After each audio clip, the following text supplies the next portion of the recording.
সুপ্রিয় দর্শক শ্রোতা, ইমামের পিছনে মুক্তাদি হলে কি কি পড়বেন এবং কি কি পড়বেন না।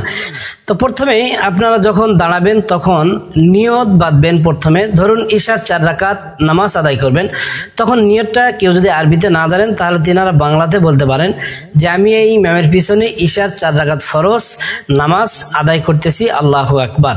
বাস এতটুকু। আর যদি কেউ আরবি জানেন বা আরবি বলতে পারেন তাহলে তিনারা বলবেন নাওয়াইতুয়ান উসাল্লি লিল্লাহি তাআলা আরবা রাকাতি সালাতিল ঈশা ফরদুল্লাহি তাআলা ইক্তাদাইতু বিহাজাল ইমাম মুতাওয়াজ্জিহান ইলা জিহাতিল কাবাতিশ শরীফাতি আল্লাহু আকবার। এই ইমাম সাহেব যখন আল্লাহু আকবার বলবে তখন ওর সঙ্গে সঙ্গে আপনিও আল্লাহু আকবার বলবেন। এরপরে এইরকম ভাবে নিয়তটা বাঁধবেন। নিয়ত বাঁধার পরে আপনি প্রথমে সানা দোয়া পড়বেন, সুবহানাকা আল্লাহুম্মা ওয়া বিহামদিকা ওয়া তাবারাকা ইসমুকা ওয়া তাআলা জাদ্দুকা ওয়া লা ইলাহা গায়রুক।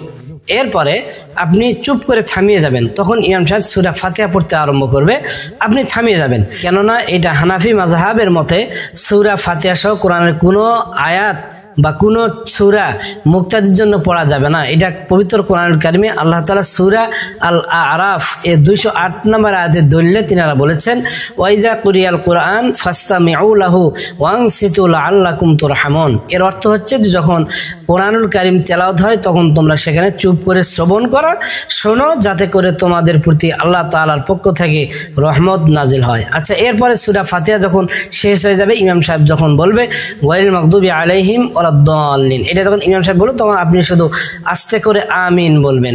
এরপরে ইমাম সাহেব যখন অন্য আবার সূরা ধরবেন তখন আপনি এটাও শ্রবণ করে চুপ করে থাকবেন। এরপরে ইমাম সাহেব যখন রুকুতে যাবেন প্রথমে তখন আল্লাহু আকবার বলে রুকুতে যাবেন, আপনিও আল্লাহু আকবার বলে মুক্তাদিও রুকুতে আল্লাহু আকবার বলে যাবে। এরপরে ইমাম সাহেব রুকুতে তাসবিহ পড়বে, মুক্তাদিও ইমাম সাহেবের সঙ্গে তাসবিহ পড়বে। এটা আস্তে সুবহানা রাব্বিয়াল আযীম সুবহানা রাব্বিয়াল আযীম সুবহানা রাব্বিয়াল আযীম, এটা 3 বার পড়ে মুক্তাদি। এরপরে ওইখান থেকে আবার সামি আল্লাহু লিমান হামিদাহ যখন ইমাম সাহেব বলবে তখন আপনি মুক্তাদি হিসেবে বলবেন রব্বানা লাকাল হামদ, এটা মুক্তাদিকে বলতে হবে। এবং এর পাশাপাশি আরেকটা দোয়া হামদান কাসিরান তাইয়িবান মুবারাকান ফিহি, এইটা মুক্তাদি পড়তে পারে অতিরিক্ত, বা এটা পড়াটা অনেক গুরুত্বপূর্ণ এবং অনেক ফজিলত রয়েছে, এইটা পড়বেন। এরপরে ইমাম সাহেব যখন আবার সিজদায় চলে যাবে তখন আল্লাহু আকবার বলে যখন সিজদায় যাবে ওই আল্লাহু আকবার মুক্তাদিকেও বলতে হবে। ইমাম সাহেব যখন সিজদায় গিয়ে তাসবিহগুলো পাঠ করবে আস্তে আস্তে তখন মুক্তাদিও পাঠ করবে, এটা সুবহানা রাব্বিয়াল আ'লা সুবহানা রাব্বিয়াল আ'লা সুবহানা রাব্বিয়াল আ'লা। আবার যখন ওইখান থেকে ইমাম সাহেব উঠে বসবেন তখন আল্লাহু আকবার বলে বসবেন, মুক্তাদিকেও আল্লাহু আকবার বলতে হবে। এরপরে মুক্তাদি পারলে ওইখানে একটু আস্তে করে দোয়া পড়বে, আল্লাহুম্মা গফিরলি ওয়ারহামনি ওয়ারযুকনি ওয়াহদিনি ওয়াদিন। এরকম ভাবে এই ছোট্ট দোয়াগুলো যদি সময় থাকে অথবা যদি মুখস্থ থাকে তাহলে আপনারা পড়তে পারেন। এরপরে ইমাম সাহেব আবার যখন আল্লাহু আকবার বলে দ্বিতীয় সিজদায় যাবে তখন মুক্তাদিকেও বলতে হবে আল্লাহু আকবার। এরপরে সিজদায় গিয়ে ইমাম সাহেব যখন বলবেন সুবহানা রাব্বিয়াল আ'লা, এইটা মুক্তাদিকেও বলতে সুবহান রাব্বিয়াল। আবার ওইখান থেকে ইমাম সাহেব যখন এই সিজদা শেষ করে আল্লাহু আকবার বলে দাঁড়াবে, মুক্তাদিও আল্লাহু আকবার বলবে।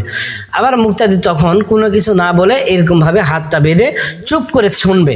তখন ইমাম সাহেব বলবে সূরা ফাতিহা পাঠ করবে। সূরা ফাতিহার শেষে যখন আবার ওই যে গায়রিল মাগদুবি আলাইহিম ওয়ালাদ-দাল্লিন পাঠ করা হবে তখন মুক্তাদি আমিন পাঠ করবে। তারপরে অন্য সূরা যখন ইমাম সাহেব পাঠ করবে তখন মুক্তাদি আবার চুপ করে শুনবে। আবার যখন ইমাম সাহেব রুকুতে যাবে সূরা শেষ করার পর আল্লাহু আকবার বলে তখন মুক্তাদিকেও আল্লাহু আকবার বলতে হবে। এরপরে রুকুতে গিয়ে যখন তাসবিহগুলো আছে এগুলা মুক্তাদিকে পড়তে হবে, সুবহানা রাব্বিয়াল আযীম সুবহানা রাব্বিয়াল আযীম সুবহানা রাব্বিয়াল আযীম। আবার যখন ইমামের পড়া শেষ সামি আল্লাহু লিমান হামিদা বলে দাঁড়াবে তখন মুক্তাদিকে বলতে হবে রব্বানা লাকাল হামদ। এরপরে আবার ওই দোয়াটা পড়বে হামদান কাসিরান তাইয়িবান মুবারাকান ফিহি, এই দোয়াটা পড়লে বেশি ভালো হয়। আচ্ছা, এরপরে আবার যখন সিজদায় যাবে ইমাম তখন মুক্তাদি আবার আল্লাহু আকবার ইমামের সঙ্গে বলবে। আবার সিজদায় গিয়ে ওই পূর্বের ন্যায় তাসবিহগুলো পাঠ করবে, সুবহানা রাব্বিয়াল আ'লা সুবহানা রাব্বিয়াল আ'লা সুবহানা রাব্বিয়াল আ'লা। আবার যখন ইমাম ওইখান থেকে আল্লাহু আকবার বলে উঠে বসবে তখন মুক্তাদিও আল্লাহু আকবার বলে উঠে বসবে। আবার যখন ইমাম সাহেব আল্লাহু আকবার বলে সিজদায় যাবে তখন মুক্তাদিও আবার আল্লাহু আকবার বলে সিজদায় যাবে। আবার ওই শেষ সিজদায় ইমাম সাহেব যখন সুবহান রাব্বিয়াল আলা পাঠ করবে তখন মুক্তাদিও সুবহান রাব্বিয়াল আলা পাঠ করবে। আবার যখন আল্লাহু আকবার বলে ইমাম সাহেব উঠবে তখন মুক্তাদি আল্লাহু আকবার বলে উঠে গেল। এরপরে বসে যে প্রথম 2 রাকাত হয়ে গেল, 2 রাকাতের পর একটা বৈঠক হবে, তাশাহুদের বৈঠক। ওই তাশাহুদের বৈঠকটায় মুক্তাদিও পাঠ করবে, ইমামও পাঠ করবে। এবং মুক্তাদিকে এটা পাঠ করতে হবে তাশাহুদটা বলে নেই, আত-তাহিয়াতু লিল্লাহি ওয়াস-সালাওয়াতু ওয়াত-তাইয়্যিবাতু আসসালামু আলাইকা আইয়ুহান নাবিয়্যু ওয়া রাহমাতুল্লাহি ওয়া বারাকাতুহু আসসালামু আলাইনা ওয়া আলা ইবাদিল্লাহিস সলিহিন আশহাদু আল্লা ইলাহা ইল্লাল্লাহু ওয়া আশহাদু আন্না মুহাম্মাদান আবদুহু ওয়া রাসূলুহু। এরভাবে পড়া শেষ করার পরে ইমাম সাহেব যখন আবার আল্লাহু আকবার বলে দাঁড়াবে তখন মুক্তাদিও আল্লাহু আকবার বলে দাঁড়িয়ে ওইখানে চুপ করে শুনবে থাকবে। এবং যখন ইমাম সাহেব আবার সূরা ফাতিহার পাঠ করার পরে যখন এই যে পুনরায় রুকুতে যাবে আল্লাহু আকবার বলে তখন মুক্তাদিও আল্লাহু আকবার বলে রুকুতে যাবে। তবে রুকুতে যাওয়ার আগে আস্তে করে আমিনটা পাঠ করবে ধীরে ধীরে চুপে চুপে। তারপরে রুকুতে গিয়ে আবার ওই পূর্বের ন্যায় তাসবিহগুলো পাঠ করবে সুবহান রাব্বিয়াল আযীম। আবার যখন সামি আল্লাহু লিমান হামিদা পাঠ করবে ইমাম সাহেব তখন মুক্তাদি বলবে রব্বানা লাকাল হামদ। আবার যখন দাঁড়াবে তখন মুক্তাদির জন্য এই দোয়াটা ভালো, হামদান কাসিরান তাইয়িবান মুবারাকান ফিহি। আবার যখন সিজদায় যাবে আল্লাহু আকবার তখন মুক্তাদিকেও আল্লাহু আকবার বলতে হবে।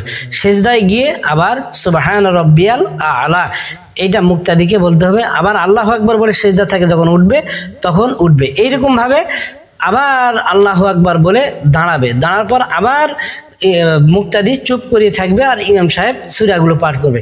আবার দ্বিতীয় শেষ 4 রাকাতে যখন ইমাম সাহেব আল্লাহু আকবার বলে রুকুতে যাবে তখন মুক্তাদিও আল্লাহু আকবার বলে রুকুতে চলে যাবে।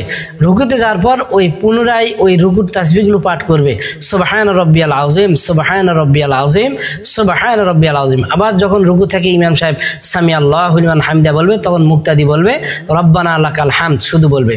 এটা বলার পরে আবার এই দোয়াগুলো পাঠ করবে হামদান কাসিরান তাইয়িবান মুবারাকান ফিহি। আবার যখন ইমাম সিজদায় চলে যাবে আল্লাহু আকবার বলে মুক্তাদিও আল্লাহু আকবার বলবে। সেখানে সিজদায় গিয়ে আবার বলবে সুবহান রাব্বিয়াল আলা, মুক্তাদিও বলবে সুবহান রাব্বিয়াল আলা, এটা 3 বার। এরপরে আবার সিজদায় থেকে উঠে আল্লাহু আকবার বলে ইমাম যখন বসবে তখন মুক্তাদিও আল্লাহু আকবার বলে ওইখানে বসবে। বসার পরে এই লাস্ট যে বৈঠকটা, লাস্ট বৈঠকে প্রথমে তাশাহুদ, আত-তাহিয়াতু লিল্লাহি ওয়াস-সালাওয়াতু ওয়াত-তাইয়্যিবাতু আসসালামু আলাইকা আইয়ুহান নাবিয়্যু ওয়া রাহমাতুল্লাহি ওয়া বারাকাতুহু আসসালামু আলাইনা ওয়া আলা ইবাদিল্লাহিস সলিহিন আশহাদু আল্লা ইলাহা ইল্লাল্লাহু ওয়া আশহাদু আন্না মুহাম্মাদান আবদুহু ওয়া রাসূলুহু তাশাহুদ। এরপরে দরুদ শরীফ পাঠ করবে, এটাও মুক্তাদি পাঠ করবে বিসমিল্লাহির রহমানির রহিম বলে দরুদ শরীফ। আল্লাহুম্মা সাল্লি আলা মুহাম্মাদিন ওয়া আলা আলি মুহাম্মাদ কামা সাল্লাইতা আলা ইব্রাহিম ওয়া আলা আলি ইব্রাহিম ইন্নাকা হামিদুম মাজিদ। আল্লাহুম্মা বারিক আলা মুহাম্মাদিন ওয়া আলা আলি মুহাম্মাদ কামা বারাকতা আলা ইব্রাহিম ওয়া আলা আলি ইব্রাহিম ইন্নাকা হামিদুম মাজিদ। এটা পাঠ করার পরে আবার শেষ দোয়া যেটা দোয়া মাসুরা, এটাও মুক্তাদিকে পাঠ করতে হবে। আল্লাহুম্মা ইন্নী যালামতু নাফসি যুলমান কাসীরান ওয়া লা ইয়াগফিরুয যুনুবা ইল্লা আনতা ফাগফিরলি মাগফিরাতাম মিন ইনদিকা ওয়ারহামনি ইন্নাকা আনতাল গফুরুর রহিম। এটা যখন পাঠ করা হলো তখন মুক্তাদি যদি আগে হয়ে যায় মুক্তাদি চুপ করে থাকবে, অথবা মুক্তাদি শেষ না হতেই যদি ইমাম সাহেব সালাম ফিরায় আসসালামু আলাইকুম তাহলে মুক্তাদিকে বাদবাকিটুকু রেখে ইমামের সঙ্গে সালাম ফিরাতে হবে। যেহেতু ইমামের ইত্তেবা করা নামাজের মধ্যে ওয়াজিব, এজন্য ওয়াজিবটাকে ভঙ্গ করা যাবে না। এইজন্য সালাম ফিরে আসসালামু আলাইকুম রাহমাতুল্লাহ আসসালামু আলাইকুম রাহমাতুল্লাহ সালাম ফিরে নামাজ শেষ করে দিবে। এই ছিল নামাজের মধ্যে একজন মুক্তাদির কি পড়া যাবে এবং কি পড়া যাবে না। যদি কারো এই প্রসঙ্গে কোনো মতামত থাকে তাহলে আপনারা জিজ্ঞাসা বা প্রশ্ন করতে পারেন। আসসালামু আলাইকুম ওয়া রাহমাতুল্লাহি ওয়া বারাকাতুহু।